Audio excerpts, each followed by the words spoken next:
Gálatas capítulo 6. Vamos fazer uma oração simples? Vê se vocês têm condição de fazer essa oração comigo. Olhar para a Bíblia e dizer assim: Senhor, fala comigo através deste livro, que é a Tua Palavra. Eu quero acreditar no que está escrito, eu quero concordar com o que está escrito, eu quero viver de acordo com a orientação do que está escrito. Que o que está escrito neste livro se torne uma verdade dentro de mim, para que eu possa praticar e experimentar as promessas que estão escritas neste livro. Amém. Amém. Eu acredito na Bíblia. Eu acredito que foi criado do jeito que está escrito. Acredito que a muralha caiu, que o mar abriu, que o rio... Acredito em tudo, que o Jonas ficou na barriga do peixe. Se falasse que o peixe ficou na barriga do Jonas, eu acreditava também, não estou nem aí. Acredito mesmo. Só que tem alguns textos da Bíblia que a gente é confrontado de tal maneira que a gente fica com dificuldade, não de acreditar, mas de concordar e de fato se submeter que aquilo que está escrito é a verdade. Porque a palavra de Deus não é uma verdade, ela é a verdade. Pelo menos eu creio que é a verdade absoluta. Em tempos de pós-modernidade, ou modernidade líquida, ou seja lá o nome que você quiser dar para esse tempo que vivemos, nesse tempo há uma grande corrente de pensamento e de cultura, de que não há mais uma verdade absoluta. E a esta linha sociológica e filosófica damos o nome de relativismo. Tudo é relativo, você pode ter a sua verdade, eu tenho a minha, o outro tem a dele. Entendeu? Se eu disser que essa cor aqui não é preto, se eu disser que é verde, você fala, não pastor, mas é preto. Fala, não, mas é a minha verdade, para mim é verde e acabou. Então, eu sei que o tempo tem essa característica, devemos conhecer as características do tempo em que vivemos para agir de forma estrategicamente mais eficaz. Mas algumas coisas são imutáveis, são inquestionáveis. Ficou definido, padronizado que o nome dessa cor é preto, então é preto, meu querido, você não importa a sua opinião, preto é preto. Ah, mas para mim é verde. Bom, tudo bem, mas está errado. Percebe? Algumas coisas são inquestionáveis, algumas coisas são imutáveis. 2 mais 2 é 4, gente. Em qualquer tempo, em qualquer época. 2 goiabas, com mais 2 goiabas, é 4 goiabas em qualquer lugar do mundo, em qualquer época da história. Então, por que eu estou dando essa introdução assim?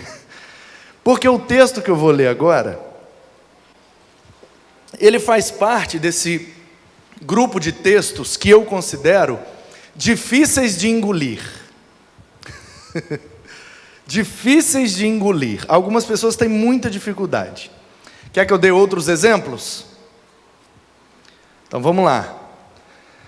Efésios capítulo 6. 5, na verdade, né? 5 e caminhando ali para o 6. A questão da família. O marido deve amar a esposa como Cristo amou a igreja, e a mulher deve se submeter ao marido, assim como a igreja é submissa a Cristo. Tem uma turma que garra com esse texto. Difícil de engolir. Não, mas submisso como? Mas e aí? Agarra, tranquilo, agarra. Malaquias 3,10, né? Trazei todo o dízimo à casa do tesouro. Tem gente que garra com o texto. Não, mas como assim? Mas que dízimo que é? Mas é de comida? É de dinheiro? O que é? Onde é a casa do tesouro? É casa do Senhor? Tem que dar para o pastor? Tem que dar para a igreja? Tem que dar... Então tem uma turma que garra, questiona, porque agarra. Textos difíceis de engolir. Difícil. No princípio criou Deus os céus e a terra. Tem uma turma que garra. Como assim Deus criou? Não criou. Foi evoluindo, foi não sei o quê. Tem uma turma que garra. Normal. Então tem um grupo de textos que eu chamo carinhosamente de textos difíceis de engolir. Mas a Bíblia, pelo menos nós cremos assim, De Gênesis 1 a Apocalipse 22 é a palavra de Deus, não dá para tirar. Não dá para tratar a Bíblia como uma caixa de bombom, que você abre, pega só os preferidos e deixa os outros lá. Não, palavra de Deus. Abriu em qualquer lugar, é palavra de Deus. Pode ser difícil de compreender, mas que é a palavra de Deus e é a verdade absoluta, isso, para quem crê, é inquestionável. Então, Gálatas 6, na minha leitura e na minha opinião, faz parte desse texto que tem um grupo de pessoas que acham difíceis de engolir. Então eu vou ler, explicando, aplicando, e se você não agarrar, amém, glória a Deus. Mas se você agarrar e tiver alguma dúvida, depois você me procura, a gente pode aprofundar mais na explicação, caso você tenha alguma dificuldade. Mas vamos lá, Gálatas capítulo 6, a partir do primeiro versículo. Eu podia ler a partir do 6 ou do 7, mas vou pegar do primeiro até para dar uma facilitada, tá bom? E o título dessa mensagem, o nosso tema de setembro é Cuidando e Multiplicando. O título desta mensagem é Cuidados para multiplicar, ou Cuidado para multiplicar, ou Cuidado na multiplicação. Então qual é a ideia? Assim como nós vimos em João 15, Deus cuida de nós para que nós possamos frutificar. E nós temos que tomar alguns cuidados para multiplicar o fruto que Deus gera através de nós. João 15 deu 2 mensagens, foi top. Então, seguindo nessa mesma linha, Paulo orienta a igreja da Galácia que tem alguns cuidados diante de algumas circunstâncias. E eu penso que quando nós compreendemos esse texto, quando esse texto não agarra na goela da gente, ele desce de boa, a gente se submete, sim Senhor, faça do jeito que o Senhor está falando é a verdade, então eu vou fazer, vou obedecer. A gente pode se tornar mais multiplicadores, multiplicador de bênção, multiplicador de ministérios, multiplicador de vidas, de salvação, de transformação, de restauração, seja lá o que Deus quer fazer através da gente, nós podemos tornar exponencialmente essa ação de Deus através de nós, quando nós tomamos esses cuidados. Veja bem, Gálatas 6 a partir do 1, cuidado na multiplicação. Diz assim: irmãos, se alguém for surpreendido, eu estou lendo na Nova Almeida atualizada, tá bom? É uma versão mais recente, mas na essência, mesma coisa. Talvez você esteja com uma outra versão, e você pode pensar, mas o pastor está lendo aí, está diferente do meu, é porque eu estou lendo nessa versão, Nova Almeida atualizada, tá bom? Então algumas palavras podem estar diferentes, mas o sentido é o mesmo. Irmãos, se alguém for surpreendido em alguma falta, ou seja, caso alguém cometa um erro, um pecado, vocês que são espirituais, restaurem essa pessoa com espírito de brandura, e que cada um tenha cuidado, para que não seja também tentado. Então, em primeiro lugar, primeiro cuidado que nós temos que tomar na multiplicação, ou para sermos multiplicadores saudáveis, o primeiro cuidado é não chutar cachorro morto, não chutar a onça morta, não chutar o leão morto. Cada um fala esse ditado de um jeito. O que quer dizer esse ditado? Não chutar cachorro morto. Você está lá, o cachorro vem latindo para você, você fica com medo, alguém vai lá dar um tiro no cachorro, o cachorro morre, aí você vai lá e fala, cachorro, você queria me morder, né? Vai lá e chuta. Então, quando o bicho está morto, é fácil chegar e chutar. O difícil é matar o bicho. Porque quando o bicho está vivo e vem para cima, a turma corre, mas quando o bicho está morto, todo mundo quer ir lá e botar o pé em cima, e tirar uma foto, e chutar o bicho morto, porque depois que está morto é fácil. Então o que Paulo está dizendo é o seguinte: tem uma turma na igreja, e aqui na leitura é muito fácil concluir isso, porque ele fala, vocês que são espirituais, restaurem a pessoa com espírito de brandura. Então o que é que Paulo está sugerindo? Tem uma turma na igreja que não consegue ser espiritual, não consegue ver e agir de maneira espiritual. Então logo eles são carnais, porque o capítulo 5, que antecedeu aqui, a gente está lendo 6. Lembra das mensagens passadas? Eu estou lendo Gálatas 6. Então, presume-se que eu já li de Gênesis 1 até Gálatas 5. E o Gálatas 5 acabou de tratar do assunto das obras da carne e o fruto do Espírito. Então, se ele fala que tem na igreja uma turma que é espiritual, quer que eu conclua? Acabei de ler o capítulo 5, tem uma turma que age de acordo com as obras da carne, portanto são carnais. Então, o primeiro cuidado que temos que tomar é de qual lado nós estamos. Nós somos da turma dos espirituais, que quando percebe que alguém precisa de ajuda, a gente age com o espírito de brandura, ou nós somos da turma dos carnais, que quando percebe que alguém está fraquejando, caído ou machucado, a gente ainda vai lá e chuta ainda. De que turma nós somos? Porque tem uma turma que parece uma hiena gospel. Não é porque fica rindo, não, hiena. Tem umas que parece porque ri. Né? Ri escandalosamente, parece uma hiena mesmo.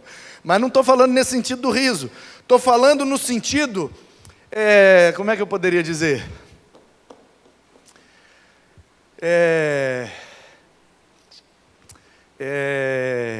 Como é que se chama, meu Deus? Os bichos que se alimentam de coisa morta. Necrófagos. Estou falando no sentido necrófago da palavra. A hiena é igual abutre, é igual urubu. A hiena não mata um bicho para comer, mas se o bicho estiver morto, ela chega e deixa só o ossinho. É igual urubu, igual abutre. Então, os que são espirituais não são hienas, não são abutres, não são urubus. São espirituais e agem com espírito de brandura. Mas tem uma turma que é carnal, ou seja, não pode ver uma carne que já quer escarnecer.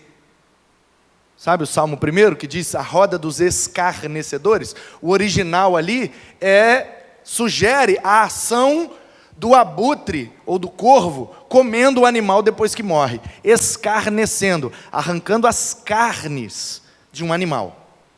Então, primeiro cuidado para sermos multiplicadores saudáveis. Temos que ser espirituais, agir com espírito de brandura.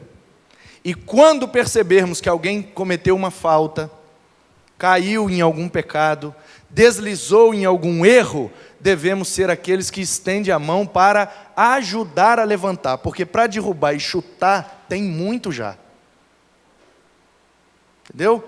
Então, quando você vê, olha só, para você tomar esse cuidado de ser um multiplicador saudável. Fulano postou uma foto que está denunciando aqui o erro dessa pessoa. O que é que eu vou fazer? Eu vou printar e vou mandar para o pastor, para ele fazer alguma coisa, para excluir, para poder, Não, meu irmão, a gente não quer escarnecer ninguém.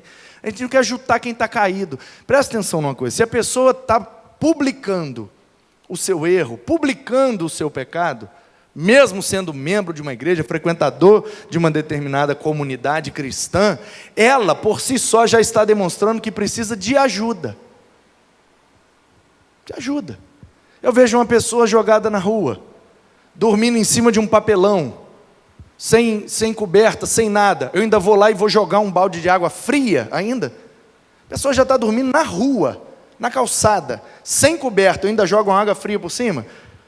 A gente não tem coragem de fazer isso. Não faria isso, que eu sou cristão, é um ser humano. Então é a mesma coisa.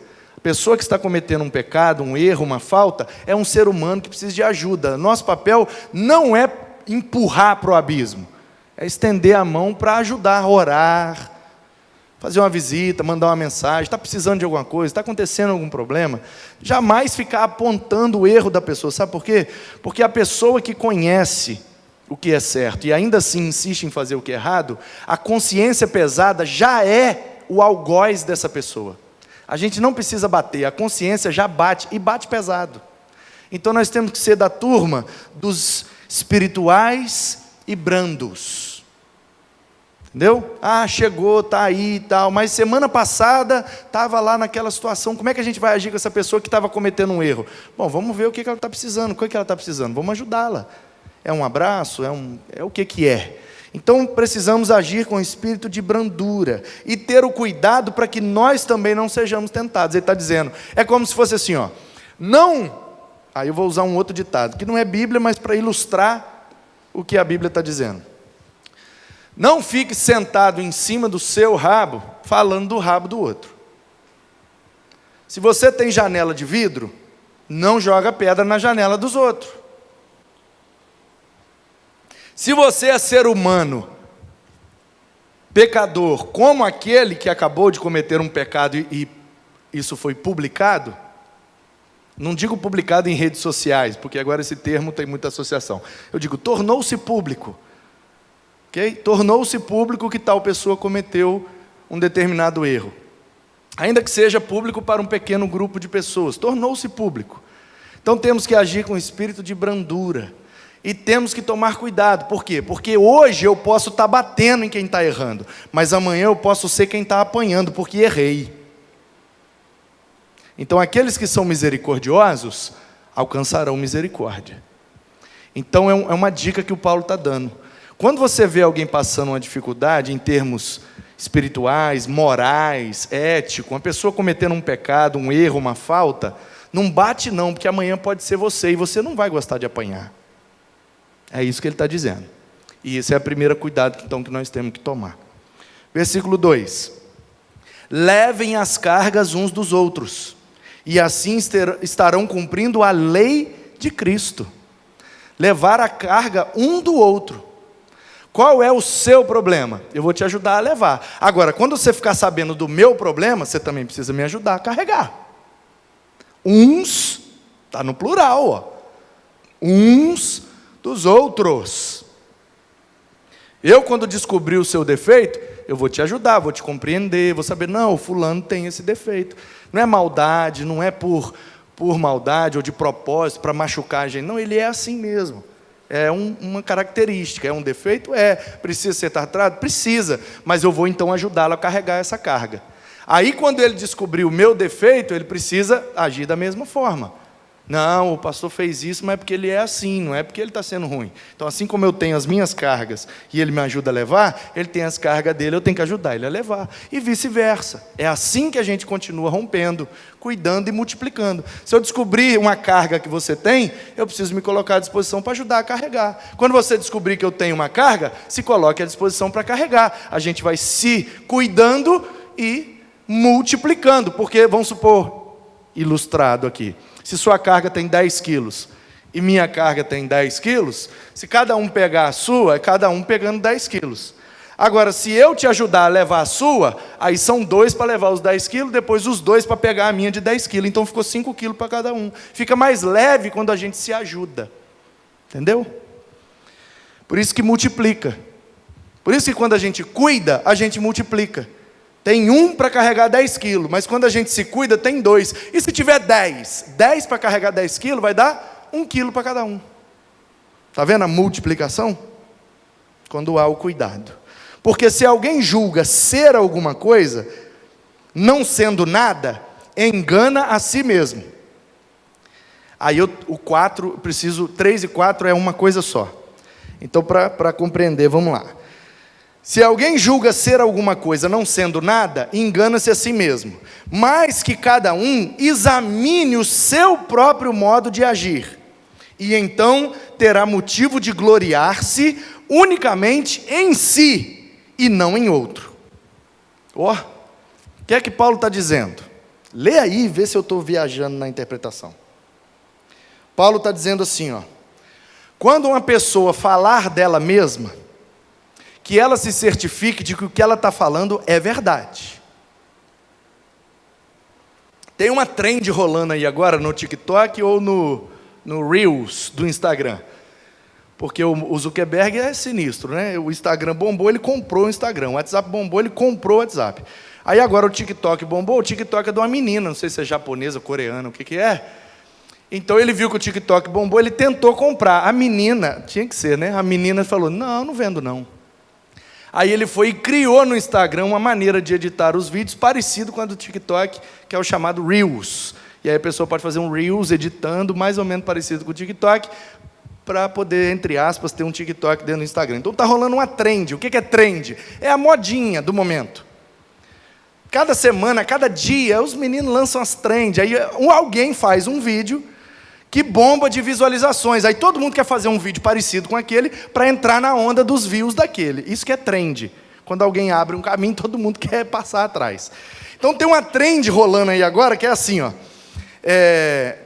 Ligue a câmera do seu celular e filme a reação de uma pessoa que sabe a verdade e você vai falar a mentira. Aí esses dias eu vi um muito engraçado. Uma mulher, o marido dela estava sentado na escrivaninha assim, trabalhando, provavelmente home office, né?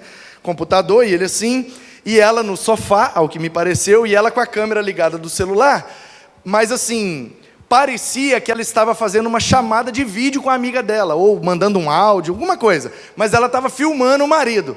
Aí ela falou: oi amiga, não, hoje eu acordei 4 da manhã, aí o cara está assim trabalhando, ele já... Aí ela: amiga, corri 15 quilômetros, aí ele já... Aí ela: e aí eu cheguei em casa, comi só uma saladinha, não sei o que lá, o cara falou: cria vergonha nessa cara. Aí ela: que isso, amor? Ele: pelo amor de Deus, você acordou 4 horas da manhã, aonde? Então, essa é a trend. Você fala uma mentira, que a pessoa que convive com você sabe que é mentira, e você fala como se fosse verdade para ver a reação da pessoa. Então, o que o Paulo está dizendo é o seguinte: quando um crente vai falar daquilo que ele fez, ele precisa se certificar de que quem está ouvindo vai ter uma reação positiva. Quando um crente estiver falando com alguém, ele fala: hoje eu acordei 4 horas da manhã. Quem está ouvindo aquilo e conhece a verdade, a reação tem que ser: acordou mesmo, acordou, nem sei porquê, mas acordou. Eu corri 15 quilômetros, correu mesmo, chegou aqui todo suado, todo esbaforido, correu mesmo, 15 quilômetros. Saiu daqui 4 da manhã, chegou, já era quase 10 da manhã. E eu cheguei e comi só uma saladinha, comeu mesmo, acabou com o pé de alface todinho que tinha aqui. Percebe? O Paulo está dizendo assim, ó, o crente, ele não é proibido de falar de si mesmo. Inclusive, nem é proibido de falar das coisas boas que tem feito. Ou você não leu aí o versículo 4? Cada um examine o seu próprio modo de agir, e então terá motivo de gloriar-se unicamente em si, e não em outro. O que é que o Paulo está dizendo? Se é para falar, que seja de você, e não do outro. Mas para falar de você, antes você precisa se certificar de que o que você está falando é fato, é verdade, para você não ficar tirando onda sem ser verdade. Ficar se gloriando porque eu fiz, porque eu porque eu bababá, e de repente chega alguém que conhece a verdade e fala: nada, tudo mentira. Aí passa vergonha. Então o que é que Paulo está dizendo? Para que nós possamos testemunhar, falar daquilo que temos feito, visto e ouvido da parte de Deus, nós precisamos nos certificar de que aquilo é verdade, para que o nosso testemunho ao falar possa multiplicar aquilo que está sendo falado. Então, quando alguém se levantar e dizer: gente, hoje eu acordei 4 horas da manhã, corri 15 quilômetros, comi um pé de alface e queria falar para vocês fazerem o mesmo, porque eu estava com triglicerídeo muito alto e agora eu fiz um exame e baixou e está tudo normal. Então, quero dizer para vocês, percebe? Quando alguém fala alguma coisa que fez, isso pode inspirar outras pessoas a imitar o exemplo. Daí vem a ideia da trend. Quando alguém faz um negócio que dá certo, todo mundo quer fazer atrás, porque sabe que vai dar certo. Então Paulo está dizendo: se alguém julga ser alguma coisa não sendo nada, engana a si mesmo. Ou seja, o cara fica falando de si sem conseguir comprovar que o que ele está dizendo é verdade, é melhor ele nem falar nada. Mas se ele de fato fez, se ele de fato atingiu aquele resultado, se ele de fato viveu aquela experiência, que fale, mas que fale para multiplicar e inspirar aqueles que estão ouvindo. É isso que Paulo está dizendo, e é isso que nós precisamos tomar o cuidado. Falar dos outros jamais, a não ser que seja para elogiar. Se não for elogio, jamais. Então, ou a gente fala de Deus, ou a gente fala de nós, porque se não pode falar dos outros. Então qual é a melhor coisa? Misturar as duas, falar do que Deus está fazendo através de nós. E isso vai gerar multiplicação no testemunho, porque as pessoas podem ouvir, se inspirar naquele exemplo, imitar e fazer igual. E é assim que a gente vai vivendo o processo de discipulado. Jesus fez, alguém imitou, o outro imitou quem imitou, como disse Paulo, né? Imite a mim porque eu imito a Cristo. Esse é o processo, ok? Até virar trend, até todos os crentes terem o mesmo comportamento de Cristo.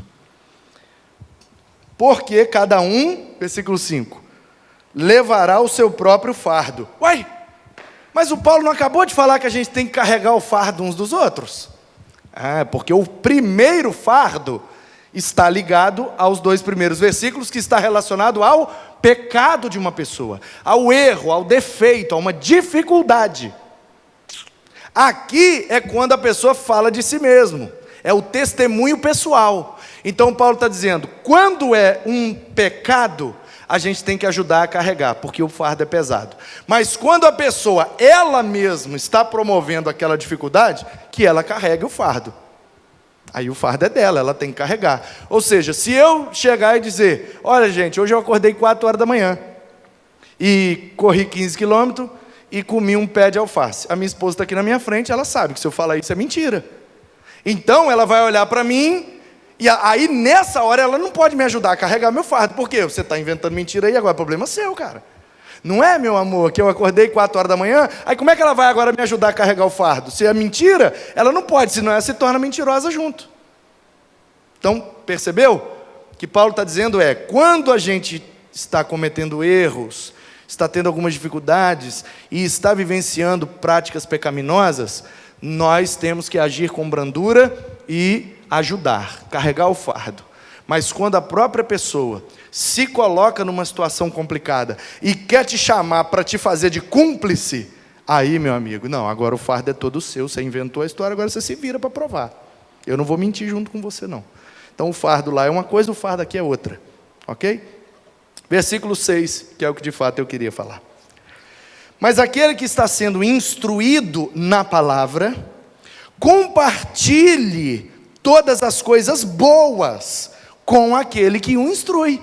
Agora Paulo está incentivando. Se você está aprendendo na Bíblia, na palavra de Deus, e isso está te levando a ter algumas práticas, fale à vontade, fale mesmo, porque isso vai edificar, isso vai ajudar aquele que está instruindo.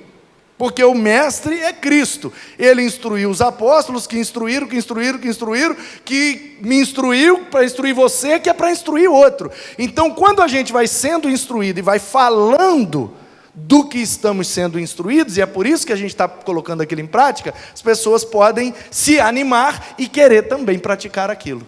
Então, isso é saudável, isso é bom. Então, a gente precisa separar essa coisa assim da gente taxar e botar um selo. Ele falou de um negócio que ele fez. Então ele é metido. Pá. Então ele quer tirar onda. Pá. Então ele é soberbo. Pá. Aí a gente vai botando carimbo nas coisas sem checar a palavra de Deus. Há uma orientação explícita da Bíblia de que nós devemos sim falar daquilo que fazemos, quando aquilo condiz com a verdade e serve para inspirar o testemunho de outras pessoas. Entendeu?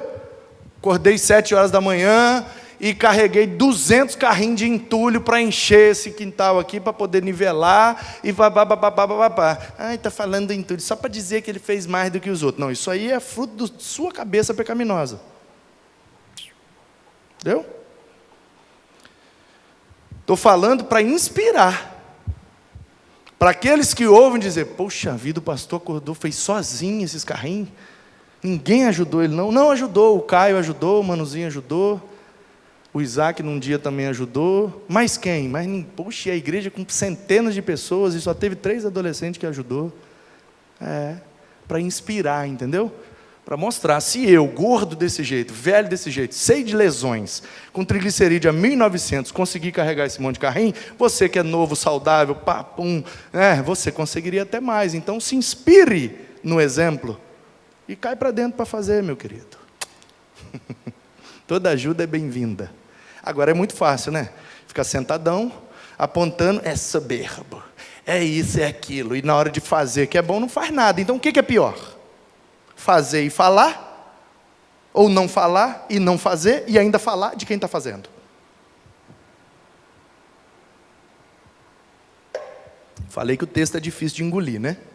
Tem gente que já está agarrando os espinhos aí agora, mas é assim mesmo, normal. Versículo 7, não se enganem. Aí aqui o Paulo dá logo uma lapada para dizer assim, ó, tem um juiz no céu, gente. Tem um juiz no céu. Ah, esse cara está falando que ele está fazendo as coisas no 4 e no 5. Porque esse era o problema lá da Galácia. E aí, se eu tivesse tempo, eu te explicaria a questão judaizante da igreja e etc. E o porquê de Paulo entrar nesses assuntos. Não tenho tempo hábil para isso, mas eu preciso que você estude e perceba que esta é a verdade. O problema da igreja da Galácia é que tinha uma turma que estava trazendo as práticas judaicas e, por estarem fazendo isso, se achavam melhor do que os outros. E aí o Paulo está falando, não, por causa disso, ninguém pode se achar melhor. Se é para se achar, que seja fazendo de fato aquilo que Cristo pediu. E Cristo não pediu para matar bicho, não pediu para guardar sábado, não pediu para circuncidar, isso é coisa lá de Moisés. Cristo pediu para a gente amar, para a gente exercer os dons, para sermos espirituais, para carregar o fardo uns dos outros. Então ele vai aqui orientando, doutrinando esta igreja que estava passando por uma dificuldade doutrinária, que acaba sempre desembocando em uma dificuldade de relacionamento. E aí ele vem com a chancela. Qual é a chancela? O Paulo diz assim, olha, se você está vivendo um pecado, e alguém está te ferindo por causa disso, você está errado e quem está te ferindo também está errado. Porque o certo é agir como espiritual, com espírito de brandura. Você que acha que o outro precisa carregar aquele fardo pesado porque é culpa dele, não, você precisa aprender a carregar o fardo dele, porque amanhã pode ser você que precise dele para ajudar a carregar seu fardo. Então, se é para falar, certifique-se de que o que você está falando é fato e é verdade. Se for para inspirar a sua comunidade, fale. Fale, olhe para si, examine o seu próprio modo de agir e então terá motivo de gloriar-se unicamente em si e não no outro. Porque tem gente que não realiza nada. Aí quando vê o outro caindo, se gloria na queda do outro. Está vendo? Caiu. É como quem diz, né? Pelo menos eu nunca caí. Então ele não realizou nada para gloriar-se. Então ele se gloria na queda do outro. O Paulo quer acabar com essa prática. Porque essa prática é pecaminosa. Fazer e falar que fez, é o fato, é a verdade. Agora, ficar apontando e dizendo o que é, o que não é, condenando ao invés de ajudar e agir com espírito de brandura, aí é carnalidade, aí é pecado. Então, se vocês estão sendo instruídos na palavra, compartilhe todas as coisas boas com aquele que o instrui. Não se enganem. E aí alguém poderia perguntar, Paulo, mas como é que a gente vai saber quando alguém está falando de si? Como você falou aí, né? O cara examinou e ele está gloriando-se em si mesmo. E o Paulo não diz que isso é pecado. Aliás, ele diz para fazer isso, depois de ter examinado o seu próprio modo de agir. Mas como é que eu vou saber, Paulo, se o que o cara está falando é para inspirar, é para testemunhar e me inspirar a fazer igual, ou é só para tirar uma onda comigo e mostrar soberba e dizer que ele faz mais do que eu? Bom, não se engane, de Deus não se zomba. Você pode não saber se o que ele está falando é soberba ou é para inspirar você. Então você faz o seguinte, você espera um tempo e vê qual vai ser o juízo de Deus nesse negócio. Porque de Deus não se zomba. Tudo aquilo que plantar, certamente colherá. A soberba precede a ruína. Eu não estou lendo Gálatas 6, então eu vim de Gênesis até Gálatas 5. Quando eu passei em Provérbios, eu li. A soberba precede a ruína, mas a humildade precede a exaltação. Os humilhados serão exaltados. Então, é fácil descobrir quando alguém está gloriando em si mesmo, como diz no versículo 4, por soberba. É só esperar um tempinho, de Deus não se zomba. Pum, vem a queda. Ah, então era soberba, porque ele caiu. A soberba precede a ruína. Agora o cara não caiu. Pelo contrário, ele ficou ainda mais abençoado, e cresceu mais, amadureceu mais, e ficou mais abençoado, e cresceu mais, e foi mais honrado, e foi mais, e vai mais, e nunca cai, e só melhora, e só cresce, e só bênção. Como é que é soberba? De Deus não se zomba. Você pode não ver, o pastor pode não ver, o presidente da convenção pode não ver, mas Deus vê. Então, se Deus está vendo o coração das pessoas, Ele é o justo juiz. Ele trará à ruína aqueles que agem com soberba, como se estivessem agindo para inspirar a igreja de Jesus. A igreja tem que multiplicar o seu poder de ação. Então eu vou bater no peito e vou falar que eu faço isso, faço aquilo, faço aquilo. Vamos, gente, faz o que eu faço. Só que na verdade eu não faço nada daquilo. Eu estou inventando, eu estou me vangloriando. É só esperar, a queda está logo ali na frente. Mas já passou 1 ano, já passou 2 anos, já passou 3 anos, já passou 4 anos, já passou 5 anos. Faz as contas.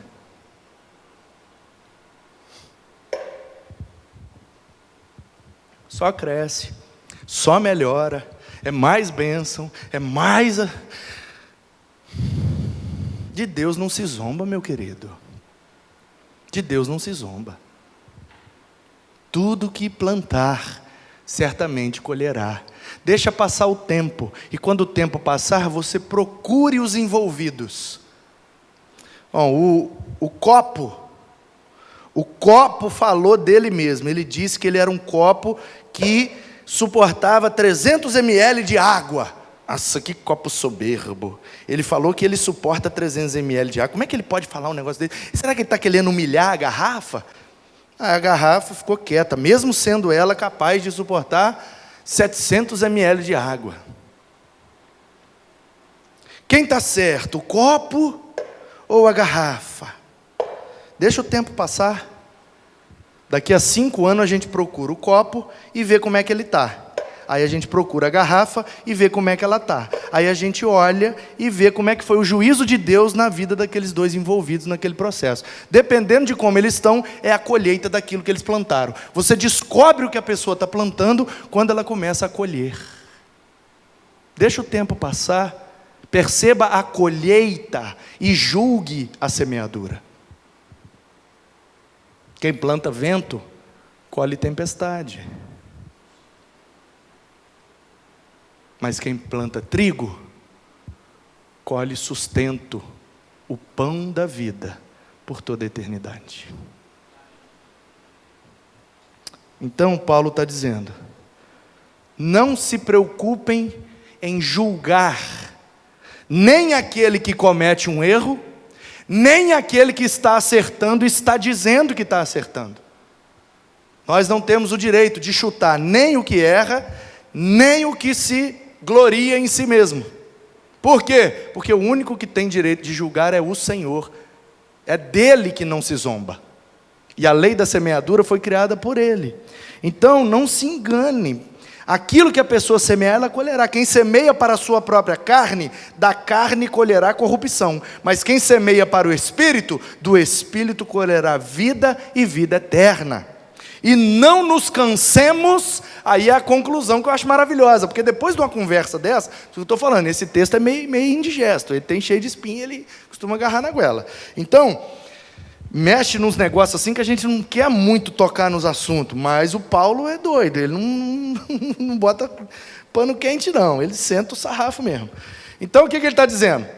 Quando a gente entra nessa vibe correta de cuidar para multiplicar, a gente vai ter que socorrer aqueles que erram. E às vezes eles erram sempre o mesmo erro. A gente vai lá e socorre. Aí daqui a pouco, errou de novo. Aí a gente vai lá e socorre. Aí daqui a pouco, errou de novo? Aí a gente vai lá e socorre. Aí chega uma hora que a gente fala assim, não vou fazer mais nada não. Não está adiantando, não está resolvendo. Não, cansei. Aí o Paulo, sabendo disso, ele já coloca a orientação aqui, ó.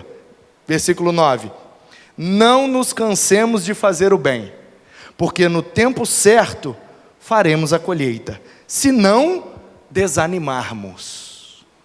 Por isso, enquanto tivermos oportunidade, façamos o bem a todos, mas principalmente aos da família da fé.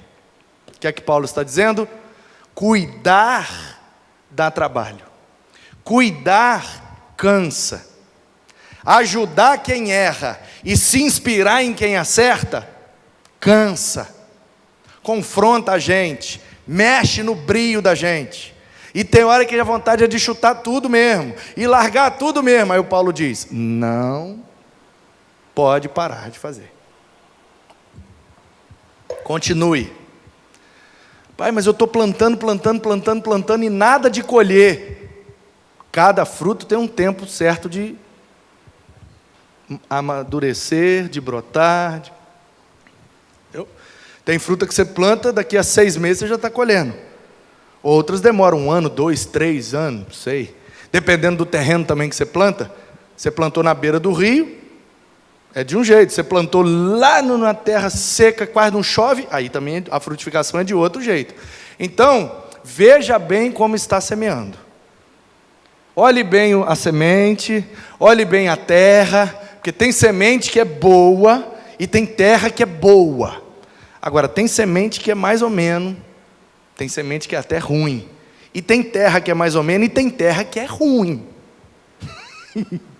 Tem terra que não adianta.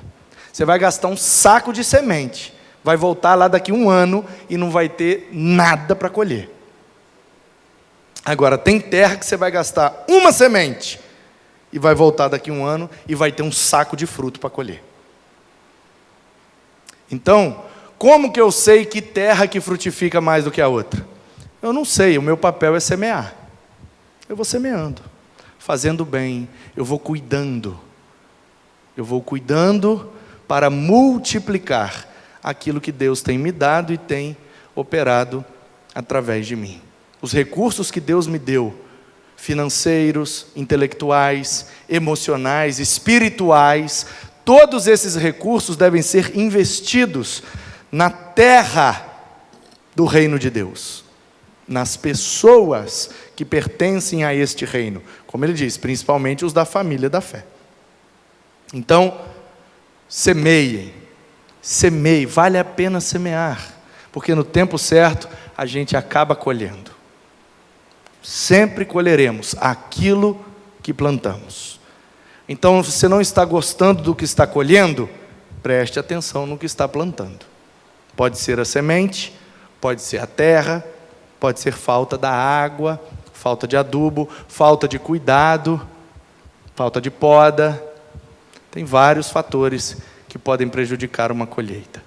Então nós devemos tomar alguns cuidados para que a nossa colheita seja abundante e que a gente não desanime de fazer o bem, não desanime de cuidar, porque no tempo certo a gente multiplica e a colheita é abundante para a glória de Deus. Se está na Bíblia, é verdade. Não sei você, mas eu acredito e é assim que eu vivo, e isso tem se comprovado na minha experiência de vida.